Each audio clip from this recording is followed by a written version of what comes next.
Hi, I'm Divya and welcome to expertvillage.com. Then some turmeric powder.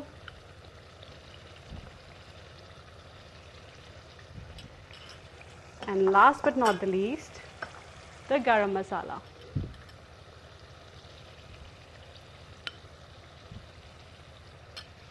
We are going to cook all of these pretty well.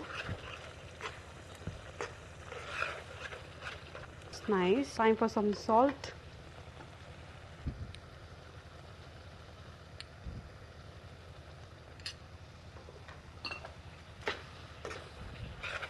Cook it for a while with some salt.